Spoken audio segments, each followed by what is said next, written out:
Olá, meus amigos, um dia de muita paz para todos nós e é sempre motivo de muita alegria estarmos reunidos em nome do nosso Senhor Jesus para estudarmos a obra Ave Cristo. Hoje, exatamente 24 de setembro de 2021. Vamos envolver a nossa querida amiga Carla, que irá fazer a nossa prece de abertura, logo depois a nossa irmã Aramita irá fazer a recapitulação do nosso último estudo.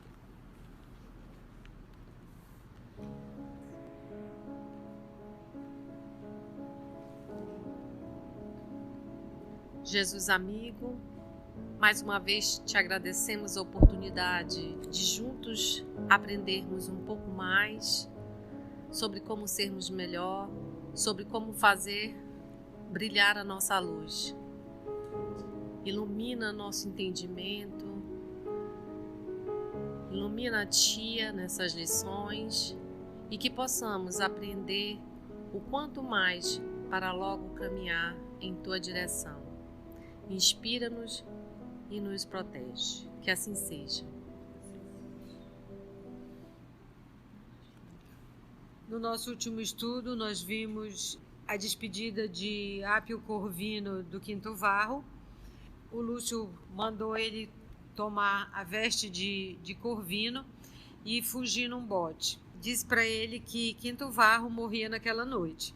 Ele ficou no mar por um tempo e aportou na costa da Itália.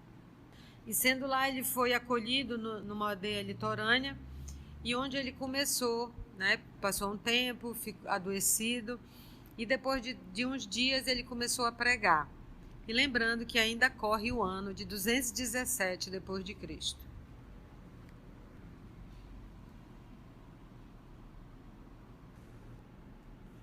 Vamos só voltar aqui um pouquinho. Amparado por amigos anônimos, delirou 3 dias e 3 noites, em febre alta. Todavia, a mocidade robusta venceu a moléstia que absorvera de assalto. Porque nada pudesse informar, a princípio, com referência a si próprio, e em face das mensagens que conduzia, da parte dos cristãos de Roma aos confrades lioneses, nas quais o portador era nomeado como sendo o irmão Corvino.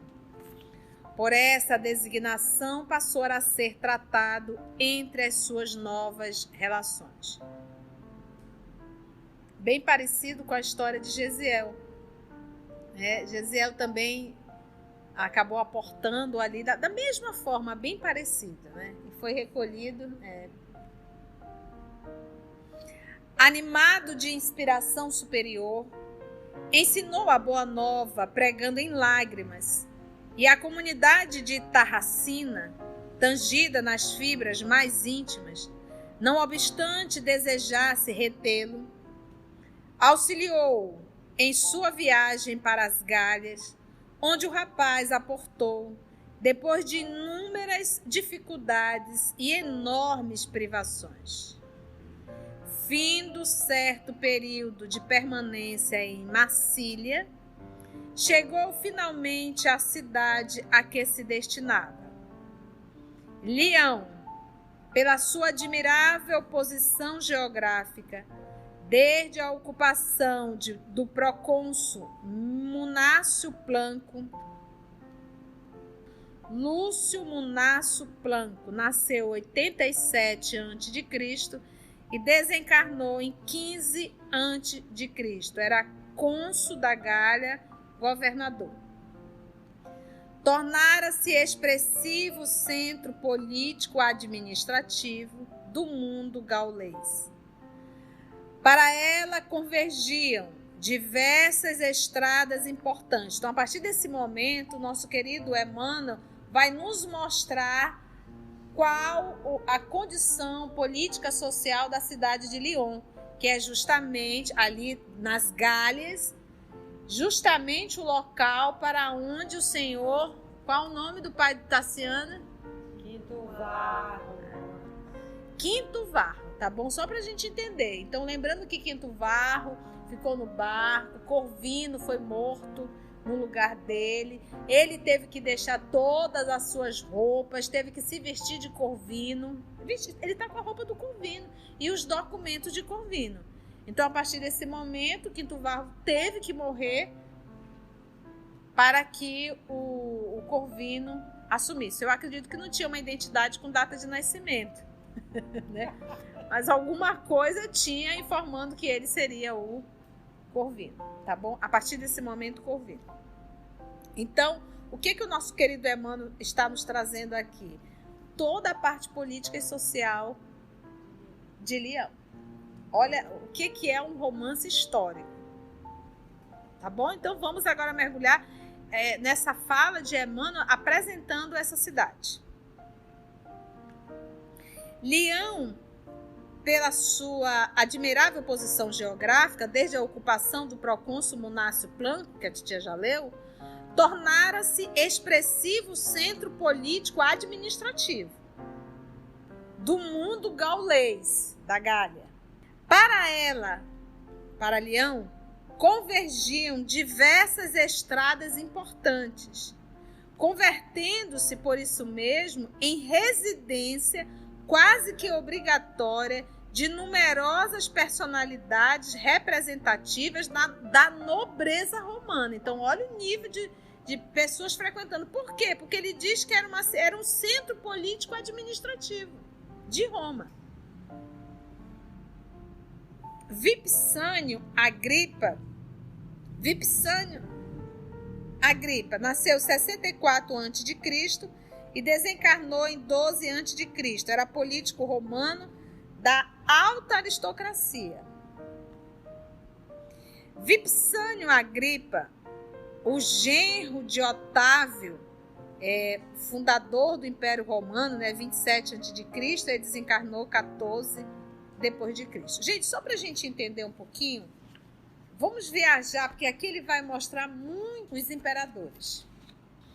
Então, se nós voltarmos um pouquinho, lembra que César era um título.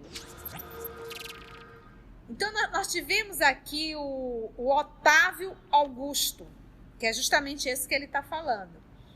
Nasceu em Roma e o reinado dele, do Otávio Augusto, foi de 27 antes de Jesus e ele foi até 14 antes de Cristo, que foi o primeiro, seria o Otávio Augusto.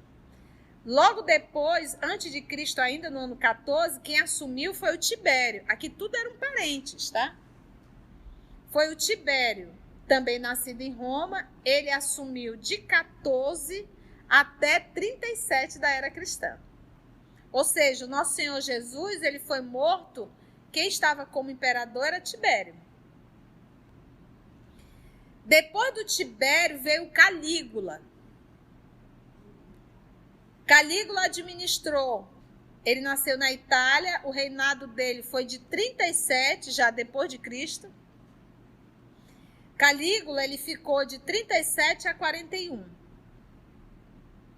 Cláudio, ele reinou de 41 a 54. O Cláudio, ele nasceu na Gália, região hoje atual da França, tá bom? A gente que está estudando o livro há 2000 anos, a quantidade de imperadores que o Emmanuel, na condição de senador, pôde acompanhar.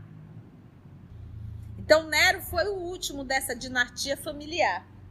O Nero, ele ficou de 54 até 68, quando ele foi assassinado. Aí tem o Vespasiano, que o Vespasiano foi justamente aquele que venceu em relação aos 3 ou 4, que nós já estudamos isso aqui, que é amigo do Públio. Tá no há 2000 anos? Tá no há 2000 anos. O Vespasiano, ele ficou de 69 a 79. Ficou 10 anos. Aí logo depois assumiu quem? O filho dele, o Tito Flávio, que ficou de 79 a 81. Ficou pouco tempo. E esse povo só largava quando era morto, viu? Aí veio quem? Domiciano. O Domiciano ficou de 81 a 96. O Trajano, ele ficou de 98 a 107. O Adriano, que nós vamos estudar o Adriano já em 50 anos depois. O Adriano ficou de 117 a 138. Foi um dos imperadores perversos também, foi Adriano. Aí de 138 a 161 ficou o Antônio Pio. De 161 a 180, o Marco Aurélio. Só para a gente ter uma noção. De 177 a 192, Cômodo. Olha só. E aí chega onde a gente quer chegar, que é esse período que nós estamos. De 193 a 211, o Séptimo Severo. Que ele lembra que nós estudamos lá no início do Ave Cristo, ele veio de uma província romana na África. E o reinado dele foi de 193 a 211. Aí quem assume logo depois? O filho dele, o Caracalla. Que praticamente mandou matar o irmão. Porque lembra que a ideia era dividir o império para que os dois irmãos pudessem assumir. E ele mandou matar o irmão. E há quem diga que ele, inclusive, mandou matar o próprio pai. O Caracalla, ele ficou de 198 a 217. Ele ainda ficou bastante tempo, né? Aí veio o Alexandre Severo, Filipe o Árabe, que vai ser 244 a 249. E aí segue. Só para você ter uma ideia, o último, que foi de 379 a 395, o Teodósio I. Gente, nós tivemos quase 4 séculos de Império Romano. Tá? Só para a gente ter uma ideia. Vamos voltar à cidade. Vipsânio Agripa, o genro de Otávio, fortalecera-lhe a situação privilegiada, ampliando-lhe as vias de comunicação. Falando de quem? Falando ainda de Lyon. Áulicos, ou seja, os seguidores da corte de Cláudio, também imperador, haviam construído nela magníficos palácios. A ciência não mudou nada. O povo que está na política continua querendo levantar palácios. Um país que ainda temos miséria e os nossos administradores públicos querem levantar palácios de granito, de mármore. É um luxo só. Então você vê que a nossa maturidade psicoemocional é zero ainda. Nós ainda, é por isso que a gente diz assim, os espíritos falam que quando nós voltamos à Terra para reencarnar, nós quase sempre repetimos os erros do passado. Então, se a criatura teve experiência na política romana, lembra, 4 séculos, nós vamos nos deparar com o próprio senador Públio indo e voltando várias vezes, vivendo essa experiência. Inclusive como senador. E a gente percebe que se repetia o erro. Então, a pessoa viveu essa experiência do poder, volta agora e lembra quando a gente estuda Brasil, Coração do Mundo, Pátria do Evangelho, Jesus solicitou a Ismael que trouxesse para esse país os espíritos que estavam aprisionados, que estavam enrolados com o passado, sofrendo no mundo espiritual. Mas eles já carregavam um desejo de se recuperar. E Jesus solicitou que Ismael recebesse essa turma toda, que somos nós, aqui no Brasil. Então, esse povo vem para o Brasil, alguns reencarnando na religião, outros reencarnando na educação, outros na política. E aí, quando se vê frente a frente com o poder, aciona o Império Romano e repete os mesmos erros. Então, não mudou. A consciência administrativa romana ainda está fazendo parte. Então, ou seja, reencarnou para reviver novamente a atitude do poder, a atitude política, a atitude administrativa e repetem os mesmos erros. O bom de tudo isso é que nós estamos já no momento final. Final de quê? Da perversidade. Não nasce mais na Terra. Porque não tem mais espaço para perversidade. Não tem mais espaço para quem se preocupa com granito, com mármore. Esses espíritos que são renitentes no mal não se submetem às leis que regem o universo, questionam a Deus. Acabou. Não volta mais não. Então é isso que acontece. Então a pessoa, quando se depara, vem como pobre, reencarna numa situação difícil, sofre. Aí diz, puxa, como é difícil. Ah, sofreu. Agora você vai voltar naquela experiência do poder, do dinheiro público. Muitos milhões. Muita gente ali lhe elogiando. Você vai voltar de novo. Vou voltar? Vai. Mas pelo amor de Deus, dessa vez acerta. A criatura reencarna e repete os mesmos erros. Então, é isso que a gente diz, não é mérito, são provas, são expiações a serem repetidas, porque lá atrás carrega débitos e precisa se refazer. Mas o bom dessa história é que realmente cessou. Agora é a hora da separação do joio e do trigo.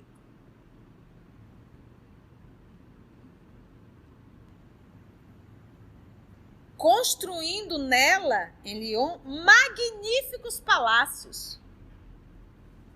Então a gente percebe que os nossos erros, quando se fala em administração política, é milenar. Ainda é o mesmo movimento, construindo nela magníficos palácios. E o povo morrendo de fome, e o povo sem educação. As ciências e as artes, o comércio e a indústria, aí floresciam com imensa vitalidade. Era um centro político-administrativo. O povo da alta sociedade quer arte, quer teatro, né? Quer desfilar suas túnicas. Dentro de seus muros, porque você sabia que as cidades elas estavam ali, né? As muralhas defendendo, reuniam-se anualmente, junto do famoso altar de Roma e Augusto, as grandes assembleias do Concílio Galiário. Ou seja, essa reunião, fulano, beltrano, cicano, isso faz tempo. No qual cada cidade das 3 Gálias possuía o seu representante. As festas do primeiro dia de agosto, em memória do grande imperador Caio Júlio César Otaviano, eram aí celebradas com significativas solenidades. Mudou? Festas, é a mesma coisa, gente.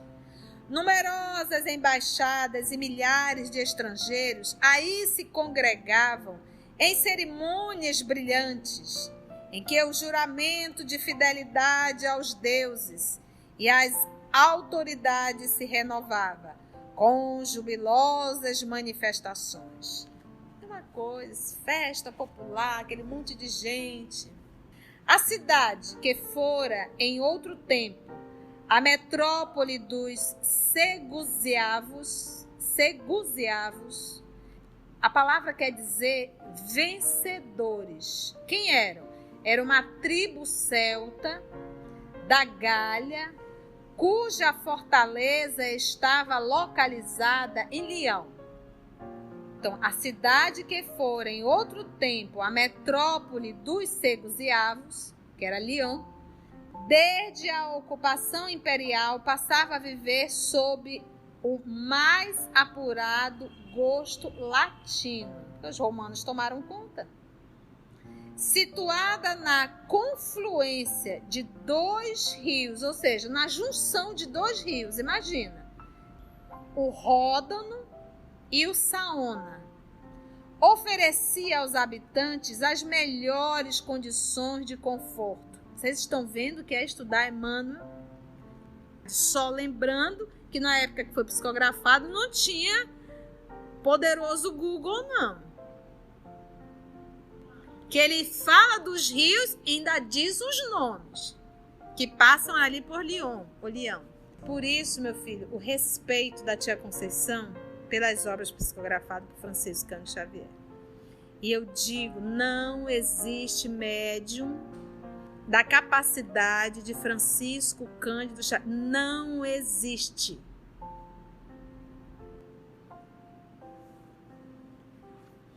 Então, olha só, o mais apurado gosto latino. Então, ela estava situada na confluência, ou seja, na junção de dois rios, o Ródano e o Saona. Oferecia aos habitantes as melhores condições de conforto. Dominada pela influência patrícia, porque os romanos estavam tomando conta, mostrava ruas e parques bem cuidados, templos e monumentos de grande beleza, teatros e balneários, gente, além de vilas soberbas a se destacarem do casario vulgar, comum, casinha de todo mundo. Quando nós vamos estudar o livro Boa Nova, que nós vamos entender um pouco a história de Madalena, o que é dito? Que Madalena vivia em uma vila de príncipes. E aqui ele diz exatamente isso, olha. Além de vilas soberbas a se destacarem do casario vulgar, como pequenos castelos encantadores, emoldurados em jardins e vinhedos, onde magistrados e guerreiros, artistas e libertos ricos da capital do mundo se insulavam. Aí é como se estivesse ali numa ilha, né? Para gozar a vida. Mudou? A história é a mesma. Temos aí os condomínios fechados, reunindo ali, não mudou. E o resto? Não, o resto é o resto. A gente tem que garantir o nosso aqui dentro. Hoje, a tia, ouvindo a tia no Evangelho, teve uma coisa que a tia falou interessante, eu disse, olha, é verdade. Mas era interessante que a tia falava assim, você deve perguntar por que Deus permite a miséria. A pobreza é uma expiação, a miséria é um ato extremo de egoísmo da humanidade terrena. Porque Deus não criou a miséria, Ele não manda ninguém para expiar na miséria. A miséria existe porque enquanto um bebe na taça de ouro, o outro bebe a lama. Isso é a miséria. Então, como é que nós podemos nos trancar nos nossos castelos, sabendo que existem milhões e milhões de seres terrícolas, nossos irmãos, tomando sopa de papelão, bolacha de barro, e a gente não está nem aí, mas a gente não está nem aí há milênios, né? Então, isso é um débito coletivo. Isso é um débito coletivo. Todos nós teremos que responder pela nossa... Porque o que é o mal é o bem só para si. O mal é o bem só para si. Então, esse é um débito coletivo da humanidade terrena. Porque a gente olha e a gente não está nem aí. E nós humanos, nós terrícolas, temos condições o suficiente para resolver tudo. Mas a gente continua preso nas nossas vilas principescas.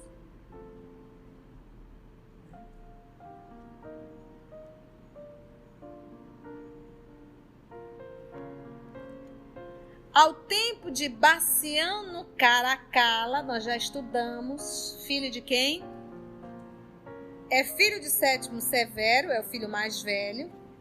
Foi imperador de 211 até a morte. Foi um péssimo imperador, mandou matar o próprio irmão e assumiu o lugar do pai, que inclusive ele também tentou matar. Ou seja, Caracalla não era fácil. Ao tempo de Bassiano Caracalla, a quem servira de berço, Leão alcançara imenso esplendor. O novo César, por várias vezes, dispensara-lhe graças especiais. A corte aí se reunia, frequentemente, em jogos e comemorações. Contudo, apesar da proteção que o imperador concedia ao torrão aí é o território pátrio, a cidade guardava ainda, em 217, dolorosas e vivas reminiscências da matança de 202, determinada por Séptimo Severo. Queridos amigos, a gente percebeu que nosso estudo hoje foi realmente essa parte histórica, para a gente entender um pouco, e é muito interessante isso, volto a falar, esse trabalho do Emmanuel com Francisco Cândido Xavier, e nos trazer, hoje nós tivemos uma aula do Império Romano, e nós vamos pesquisar sobre essa matança de 202 e será o nosso próximo estudo. Agradecemos assim a Deus, nosso Pai, a espiritualidade amiga, sempre amiga, e ao amor de nossa vida por essa oportunidade que nos foi dada para estarmos aqui estudando. Graça te damos, Senhor.